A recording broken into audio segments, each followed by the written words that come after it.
১৯৩২ সালে অস্ট্রেলিয়া এমন এক অদ্ভুত যুদ্ধ শুরু করেছিল যা না কোনো দেশের বিরুদ্ধে ছিল না কোনো গোষ্ঠীর বিরুদ্ধে, বরং এই যুদ্ধ ছিল এক নিরীহ, কথা বলতে না পারা পাখির বিরুদ্ধে, যে পাখিটি দিনের আলোতেই অস্ট্রেলিয়ার সামরিক বাহিনীকে চোখে তারা দেখিয়ে দিয়েছিল। শুনতে বিষয়টা বেশ অদ্ভুতই লাগে। একটা পাখির সঙ্গে কারো এমন কী সমস্যা হতে পারে যে তার বিরুদ্ধে পুরো একটি সামরিক অভিযান শুরু করতে হয়? কিন্তু অস্ট্রেলিয়া সত্যিই এমন পদক্ষেপ নিয়েছিল, আর সেই যুদ্ধে তারা ভয়াবহভাবে পরাজিতও হয়েছিল। বন্ধুরা, ফার্স্ট ওয়ার্ল্ড ওয়ার শেষ হওয়ার পর পুরো বিশ্বই গ্রেট ডিপ্রেশনের ভেতর দিয়ে যাচ্ছিল, আর অস্ট্রেলিয়াও এর প্রভাব থেকে বাদ পড়েনি। এখানে কৃষকরা নিজেদের জমিতে কোনো ফসলই ফলাচ্ছিল না, কারণ বাজারে ডিমান্ড ও সাপ্লাইয়ের তারতম্যের কারণে সব জিনিসের দাম এতটাই কম ছিল যে চাষ করে খরচই উঠত না। এই অবস্থা যদি চলতেই থাকত, তাহলে অস্ট্রেলিয়ার কাছে নিজের দেশের মানুষের খাবারের জন্য কিছুই অবশিষ্ট থাকত না। পরিস্থিতি নিয়ন্ত্রণে আনতে অস্ট্রেলিয়ান সরকার কৃষকদের উপর চাপ সৃষ্টি করে ফসল উৎপাদন শুরু করতে বলে এবং প্রতিশ্রুতি দেয় যে সরকার ভালো দামে তাদের কাছ থেকে ফসল কিনে নেবে। কৃষকরা সরকারের এই শর্ত মেনে নিয়ে গমের উৎপাদন শুরু করে, কিন্তু ফসল প্রস্তুত হওয়ার পর সরকার নিজের প্রতিশ্রুতি থেকে সরে আসে এবং কৃষকদের খুব কম দাম অফার করতে থাকে। এর প্রতিবাদে কৃষকরা সিদ্ধান্ত নেয় যে তারা আর ফসল বিক্রি করবে না, আর সেই কারণেই তারা ফসল কাটাই করেনি।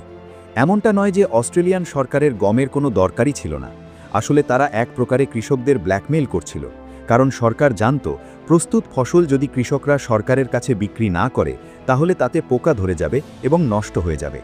কিন্তু অস্ট্রেলিয়া সরকার জানত না যে সামনে আসা বিপদ পোকা লাগার চেয়েও অনেক বেশি কষ্টদায়ক হতে চলেছে। এদিকে শুধুমাত্র অস্ট্রেলিয়াতেই পাওয়া যায় এমন ইমু পাখিদের প্রজনন মৌসুম শেষ হয়ে গিয়েছিল। এটি ছিল একটি গুরুতর বিষয়, কারণ প্রজনন মৌসুম শেষ হওয়ার পর ইমুরা সাধারণত অন্য এলাকায় অভিবাসন করে। যখন এই ইমুর দল অভ্যন্তরীণ এলাকা থেকে উপকূলের দিকে মাইগ্রেট করছিল, তখন তারা পশ্চিম অস্ট্রেলিয়ায় প্রস্তুত হয়ে থাকা চাষের জমি দেখতে পায়। প্রায় 20,000 ইমুর একটি বিশাল দল সেই ক্ষেতগুলোতে ঢুকে পড়ে এবং রাতারাতি ফসল খেয়ে পুরো মাঠ ধ্বংস করতে শুরু করে। প্রায় 5.5 ফুট লম্বা ও 45 কেজি ওজনের এই পাখিটি দিনে অনায়াসেই 2 কেজি পর্যন্ত খাবার খেতে পারে।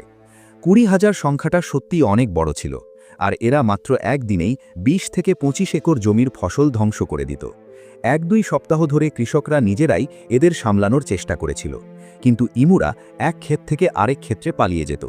ততদিনে প্রায় 300 থেকে 350 একর জমি পুরোপুরি নষ্ট হয়ে গিয়েছিল। বিষয়টা দিন দিন আরও গুরুতর হয়ে উঠছিল। যখন সরকার এই পরিস্থিতির খবর পায়, তখন তারা সঙ্গে সঙ্গে পদক্ষেপ নেয় এবং ইমুদের হাত থেকে রেহাই পাওয়ার উপায় নিয়ে চিন্তাভাবনা শুরু করে। সরকারের চোখে এই সমস্যার একমাত্র দ্রুত সমাধান ছিল একটি সামরিক অভিযান। হ্যাঁ, অস্ট্রেলিয়ান সরকার সেনাবাহিনীকে নির্দেশ দেয় ইমুদের বিরুদ্ধে একটি অপারেশন শুরু করার জন্য। এটি ছিল একেবারেই অদ্ভুত ধরনের অভিযান, যাকে মিডিয়া পরে ইমু যুদ্ধ নামে অভিহিত করে। অস্ট্রেলিয়ান সেনাবাহিনী, যারা সদ্যই ফার্স্ট ওয়ার্ল্ড ওয়ার থেকে ফিরে এসেছিল, তারা মনে করেছিল যখন তারা বাস্তব শত্রুদের পরাজিত করতে পেরেছে, তখন এই ইমুরা আর কি এমন বড় ব্যাপার হতে পারে। তারা কয়েকজন সৈন্যকে মেশিন গান ও কয়েক হাজার রাউন্ড গুলিসহ পশ্চিম অস্ট্রেলিয়ায় পাঠিয়ে দেয়। কাজটা তাদের কাছে একেবারেই বাঁ হাতের খেল মনে হচ্ছিল। কিন্তু অপারেশন শুরু হওয়ার আগেই পশ্চিম অস্ট্রেলিয়ায় ভারী বৃষ্টি শুরু হয়ে যায়। টানা বৃষ্টির কারণে ইমুর দল বিশাল এলাকা জুড়ে ছড়িয়ে পড়ে, ফলে তাদের টার্গেট করা খুবই কঠিন হয়ে যায়। এই পরিস্থিতি দেখে ইমুদের উপর হামলা প্রায় 1 মাসের জন্য স্থগিত করে দেওয়া হয়। 1932 সালের 2 নভেম্বর সৈন্যদের খবর পড়ে ক্যাম্পিয়ান্স নামের একটি গ্রামে কয়েকটি ইমু দেখা গেছে। সৈন্যরা সেখানে পৌঁছানোর আগেই স্থানীয় লোকজন ইমুদের এক জায়গায় জড়ো করার জন্যে তাদের দিকে পাথর ছুঁড়তে শুরু করে, কিন্তু এতে তারা এক জায়গায় জড়ো না হয়ে উল্টো চারদিকে ছড়িয়ে পড়ে। এখানে বলে রাখা ভালো, ইমুদের পা খুবই শক্তিশালী এবং তারা অবাক করার মতো প্রায় 70 কিলোমিটার প্রতি ঘন্টা গতিতে দৌড়াতে পারে। এমন অবস্থাতেও সৈন্যরা শেষ পর্যন্ত গুলি চালায়। এই হামলায় মোট মিলিয়ে মাত্র 5 থেকে 7টি ইমুই মারা যায়, আর বাকি ইমুগুলো দিনের আলোয় আকাশের তারার মতোই হঠাৎ করে ক্ষেতের মধ্যে উধাও হয়ে যায়। প্রথম হামলাটি ছিল ভয়াবহভাবে ব্যর্থ। 20,000 ইমুর মধ্যে মাত্র 5-7টির মৃত্যু এই সামরিক অভিযানের প্রথম বড় ব্যর্থতা ছিল। 2-4 দিন পর সৈন্যরা সিদ্ধান্ত নেয় এবার তারা ক্ষেতের মধ্যে ঘাঁটি গেড়ে লুকিয়ে বসবে। ইমুরা কাছে আসা পর্যন্ত অপেক্ষা করবে, তারপর গুলি চালাবে। এবার প্রায় 1000 ইমু ক্ষেতের মধ্যে ঢুকে পড়ে। লুকিয়ে থাকা সৈন্যদের কাছাকাছি আসতেই গুলি শুরু হয়, কিন্তু এবারও ভাগ্য তাদের সাথ দেয়নি। মাত্র 2 ডজনের মতো ইমু মারা যেতেই মেশিনগান জ্যাম হয়ে যায়। মেশিনগান ঠিক করার আগেই বাকি সব ইমু আবার ক্ষেতের ভেতরে ছড়িয়ে পড়ে এবং উধাও হয়ে যায়। এটি ছিল সামরিক অভিযানের দ্বিতীয় হামলা, আর এখানেও ঘটে এক লজ্জাজনক ব্যর্থতা। এবার তৃতীয় হামলার জন্যে সৈন্যরা ক্যাম্পিয়ান এলাকা থেকে দক্ষিণের দিকে যাওয়ার সিদ্ধান্ত নেয়, যেখানে ইমুর সংখ্যা তুলনামূলকভাবে বেশি ছিল। যদি কোথাও সৈন্যদের সাফল্য পাওয়ার সম্ভাবনা থাকত তাহলে সেটি এখানেই। কিন্তু এবার তারা ইমুদের মধ্যে একটি খুবই অদ্ভুত ও আকর্ষণীয় বিষয় লক্ষ্য করল। তারা লক্ষ্য করল যে ইমুরা আলাদা আলাদা দলে বিভক্ত এবং প্রতিটি দলেরই একজন করে নেতা রয়েছে, যে এক ধরনের পাহারাদারের ভূমিকা পালন করে। বাকি ইমুরা যখন মাঠে ফসল খেতে ব্যস্ত থাকে তখন সেই নেতা চারপাশে আসন্ন বিপদের দিকে সতর্ক দৃষ্টি রাখে। সৈন্যদের সামান্য আভাস পেলেই সেই নেতা পুরো দলটাকে সেখান থেকে দ্রুত সরিয়ে নিয়ে যায়। এইভাবে সৈন্যরা তাদের তাড়া করতে করতে ক্লান্ত হয়ে পড়ে। ইমুদের বিরুদ্ধে এই যুদ্ধ তাদের জন্য ক্রমেই ভারী হয়ে উঠছিল। যেমনটা যুদ্ধে হয়, যখন শত্রুকে একভাবে নিয়ন্ত্রণ করা যায় না তখন কৌশল বদলাতে হয়। অস্ট্রেলিয়ান সেনাবাহিনীও শেষ পর্যন্ত তাদের শিক্ষা দিতে নিজেদের কৌশল পরিবর্তনের সিদ্ধান্ত নেয়। এবার তারা পরিকল্পনা করে একটি গাড়ির পেছনে মেশিনগান বসানো হবে। এরপর ইমুদের ঝাঁকের মধ্যে দ্রুত ঢুকে পড়ে চলন্ত গাড়ি থেকে পালাতে থাকা ইমুদের ওপর গুলি চালানো হবে।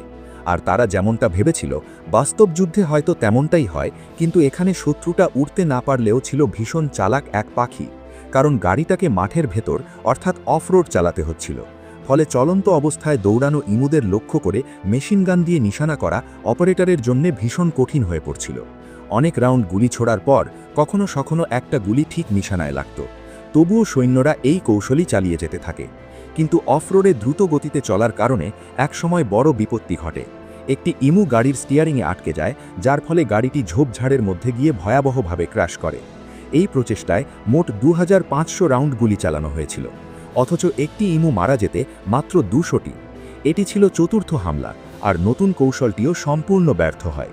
শেষ পর্যন্ত এই মামনিক অভিযানটি কিছু সময়ের জন্য স্থগিত করে দেওয়া হয়। কিছু সপ্তাহ পর আবার এই অপারেশন শুরু করা হয়, আর এবার হামলাটি কিছুটা হলেও সফল হয়েছিল। সব মিলিয়ে সৈন্যরা প্রায় 1000-এর মতো ইমুকে মারতে সক্ষম হয়েছিল, কিন্তু এর জন্য মোট প্রায় 10,000 রাউন্ড গুলি চালাতে হয়েছিল। অর্থাৎ একটি ইমু মারতে গড়ে 10টি করে গুলি খরচ হয়েছে। এই বিষয়টি যখন অস্ট্রেলিয়ান পার্লামেন্টে ওঠে তখন রাজনীতিবিদরা সেনাবাহিনীর পারফরম্যান্স নিয়ে তীব্র আপত্তি জানান। তাদের মতে যদি এই অভিযানের জন্য কোনো মেডেল দেওয়ার কথা হয় তাহলে সেটা তাদেরই দেওয়া উচিত যারা 10টির মধ্যে 9টি গুলি অত্যন্ত দক্ষতার সঙ্গে লক্ষ্যভ্রষ্ট করতে পেরেছে। এত বিপুল খরচ করার পরও 20,000 ইমুর মধ্যে মাত্র 1000টিকেই মারা গিয়েছিল। সেই সময় এই অভিযানে প্রায় $10,000 খরচ হয়েছিল, যা আজকের মূল্যে $1,00,000-এরও বেশি। এটি ছিল অস্ট্রেলিয়ান সেনাবাহিনীর জন্য ভীষণ লজ্জাজনক পরাজয়। শেষ পর্যন্ত মামরিক অভিযানটি বন্ধ করে দেওয়া হয়, অর্থাৎ এই যুদ্ধে ইমুরাই জয়ী হয়েছিল। সময় গড়াতে লাগল, ইমুদের সংখ্যা বাড়তেই থাকল, আর প্রতি বছর কৃষকরা বড় অঙ্কের ক্ষতির মুখে পড়তে লাগল। এবার অস্ট্রেলিয়া সরকার নতুন একটি কৌশল নিয়ে মাঠে নামে। তারা হাজার হাজার অস্ত্র কৃষকদের মধ্যে বিতরণ করে এবং বাউন্টি সিস্টেম চালু করে, অর্থাৎ যে কৃষক যত বেশি ইমু মারবে তাকে সেই অনুপাতে টাকা দেওয়া হবে। এই পদ্ধতিটি কিছুটা হলেও কাজ করে। 2 বছর পর 1934 সালে মাত্র 6 মাসের মধ্যে প্রায় 57,000 ইমু মারার দাবি জমা পড়ে।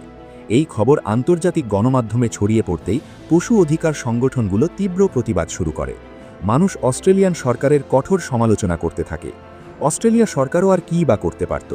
শেষ পর্যন্ত তাদের এই বাউন্টি সিস্টেমও বন্ধ করে দিতে হয়।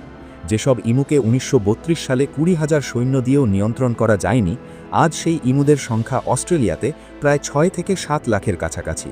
বর্তমানে কৃষকরা তাদের জমি রক্ষার জন্য চারদিকে শক্ত বেড়া লাগিয়ে রাখে, যা এখন অস্ট্রেলিয়াতে একটি সাধারণ প্রথা হয়ে গেছে। যদিও আজ কৃষকদের বন্যপ্রাণীদের থেকে আগের মতো ততটা ভয় নেই, তবুও ইমুদের বিরুদ্ধে চালানো সেই যুদ্ধ ইতিহাসে চিরদিনই স্মরণীয় হয়ে থাকবে।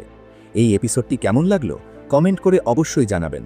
ভিডিওটি ভালো লেগে থাকলে লাইক ও সাবস্ক্রাইব করুন। নতুন ভিডিওতে আবার দেখা হবে।